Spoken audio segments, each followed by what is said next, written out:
Merry meet everyone, Damon the Divine Practitioner here. We are actually doing a part 2 to the Invisibility Shroud Candle Spell. My camera shut off for whatever reason, so we will be picking up where we left off, and if you haven't been here before, welcome. If you guys could, please subscribe and hit the like button, and yeah, we'll definitely keep the video rolling. So where we left off is I had the candle, and we writ our petition or our words of affirmation on the candle itself. So we carved into the candle either something along the lines of I am safe, I am hidden, I am safe, I am hidden from these people, from this person, from these persons, or you would put I am hidden from society, I'm hidden from society.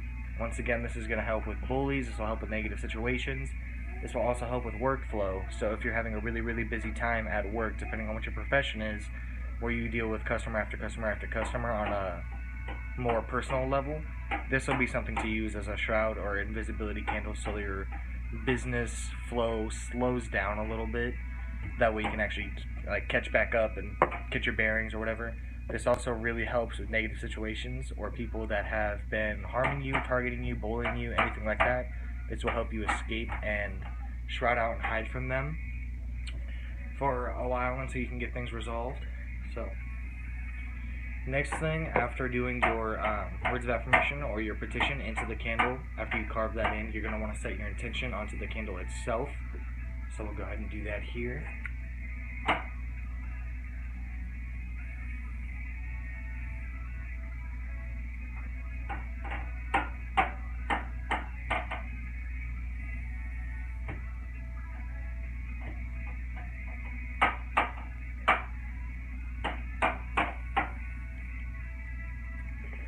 Once you have casted your intention into the candle of what you wanted to do, next you're going to want to take some of the rosemary that we have, and this can be fresh or dried rosemary, that part does not matter, it's all up to you. I have some dried rosemary here that I'm going to add to the top. So I don't use a lot of strict measurements in my spell working, so I will just do about a pinch and a half of rosemary right on top.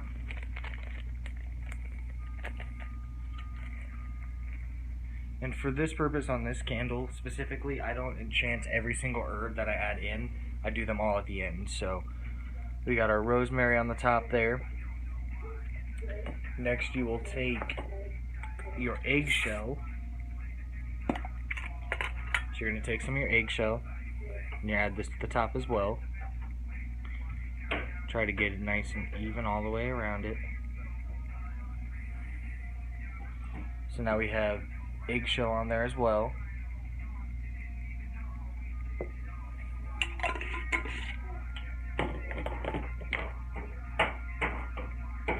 I will then take dragon's blood, and I will find 3 good sized pieces and lay them in somewhat of a triangle formation. This is not a must, but this is just something I do preference-wise. So I'll find good pieces, about 3 good-sized pieces, and lay them in a triangular formation.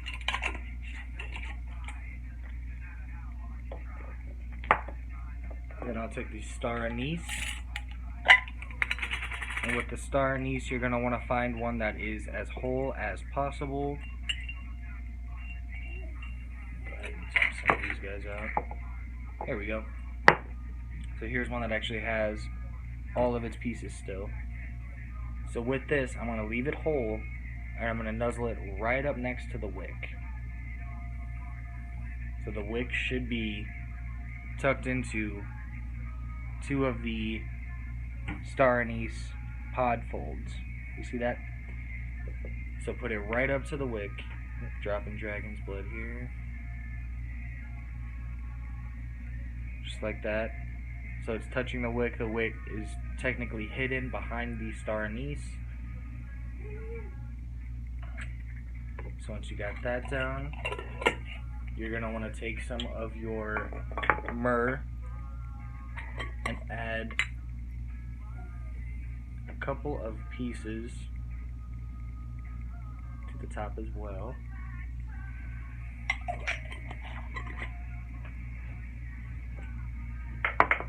After myrrh, we're going to do clove and frankincense. So with the clove,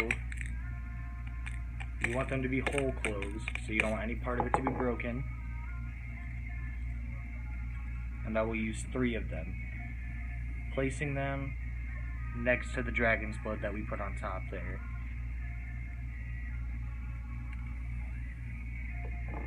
And once again, it does not have to be perfect. It does not have to look exactly as mine does or exactly symmetrical. As long as you get it on there with the ingredients lists, you will be fine. Alright.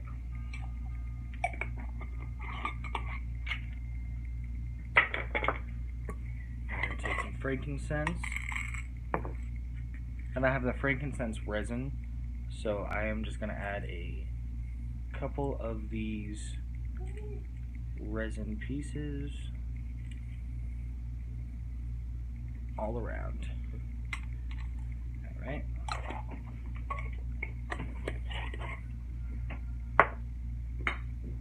Next, you'll use your sage and your cinnamon. So as of right now, this is what it should look like on top, or kind of look like on top. See if I can spin it. There we go. Got all those guys laid out on top there. For this one, we'll go ahead and do sage. And I usually grab 3 leaves. So you got 3 of them.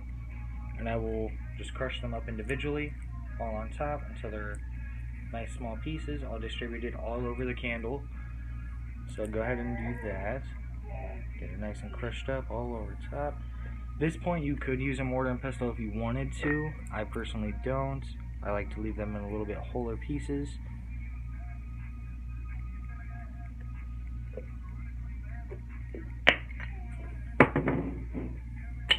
And then you're going to want to take some of your cinnamon stick.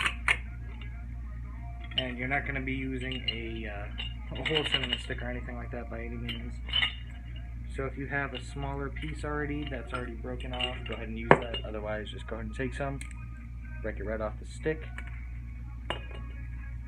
and then you're just going to make your own cinnamon chips, breaking it up and adding it all on top.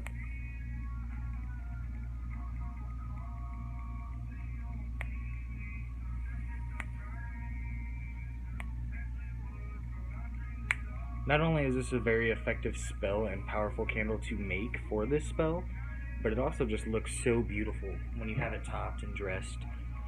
It's got all these browns and reds and then these highlights of yellow and white. Very pretty candle too. And just as a disclaimer, this candle is going to have a bit of a fireball, so this is going to be one that you're going to want to monitor and keep a close eye on. Otherwise it can get pretty out of control. The flame will get pretty large. So once you got all that added on, this is when you will take your black salt. And I'm just going to do a layer of black salt all over the top of this candle, like that. And now, if you're not going to use the optional oils, like the black cat oil or the 3 essential oils, your candle is technically ready to go. So at this point, if you're not going to do these extra steps, this is when you would add your final intention, activate the herbs, activate the properties that they have, and enchant it and bless it for the power of shrouding and invisibility.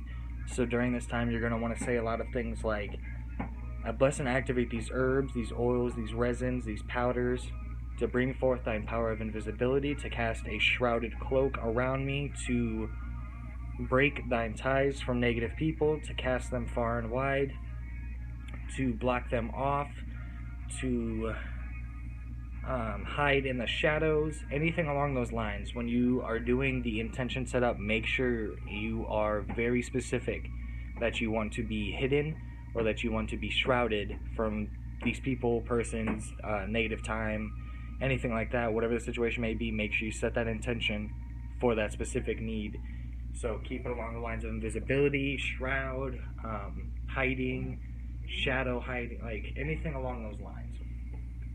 But since I am going to be doing the extra steps, we're going to go ahead and add them. So I use cinnamon bark oil first.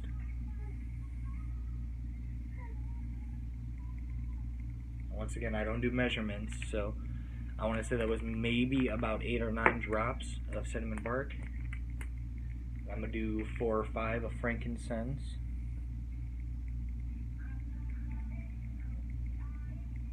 There we go. And then patchouli, same thing, 4 or 5.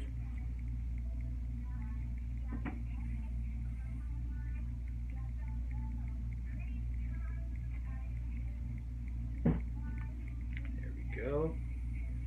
And now if you are going to use this, make sure you really set the intention of the black cat oil.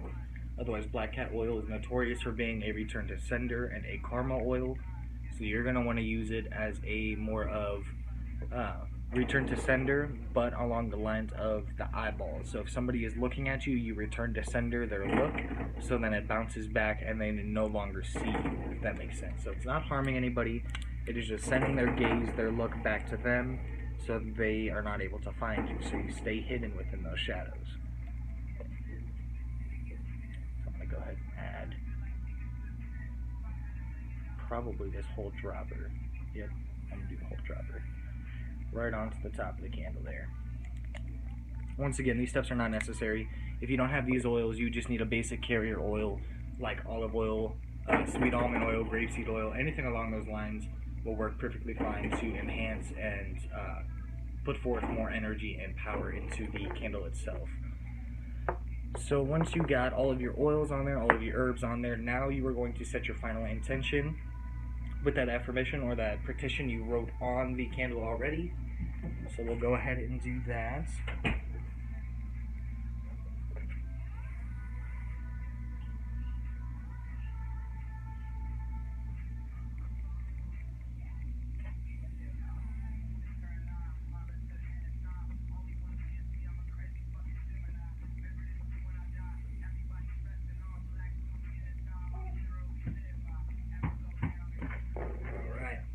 So now once you got your intention set into the candle and you have it ready to do what you want it to do, you're ready to light it and go ahead and use it in your spell work.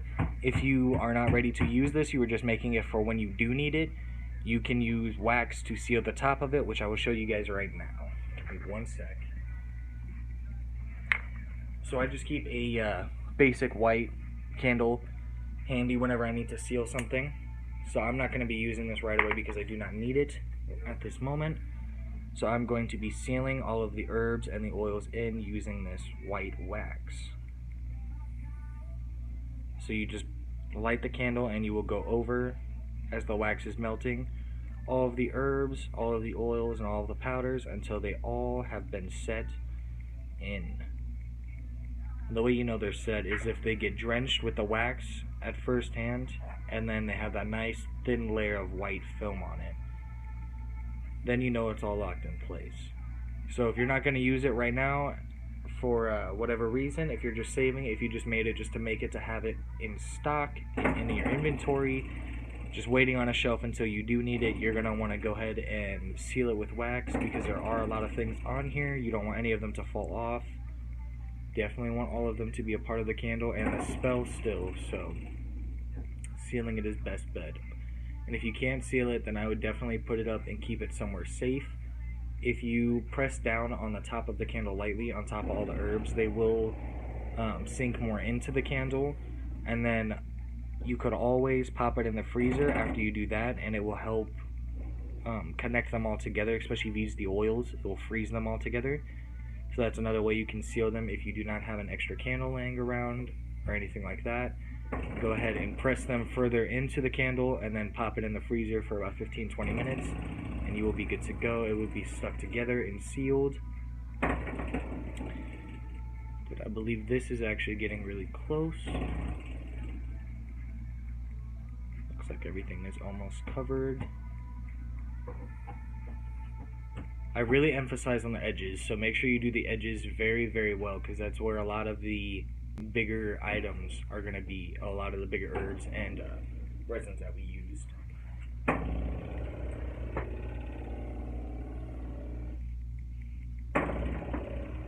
Alright. So once you have done that and got it all sealed, it should be in place. Everything should be on there, should not be moving around, and you are good to go. So this candle, once again, is good for a shroud and invisibility candle. All of these herbs on here work very well in the psychic field, and that is what we're doing, is we're working with the psychic energy that we're releasing out into the world or society, and we're using that to put up a protective shield barrier, if you will, against other people's psychic eye or third eye or eyes in general, to hide you and shroud you from their abilities, from their harm, or whatever the case may be. So this is also good if you're being attacked magically. This can hide you and shroud you, so it's harder for them to find you as a target if somebody is malicious and hurting you that way. But once again, this is an invisibility and shroud candle. Hopefully this helped you guys out, and thank you so much for watching. Don't forget to hit the like and subscribe button, and until next time, guys, blessings.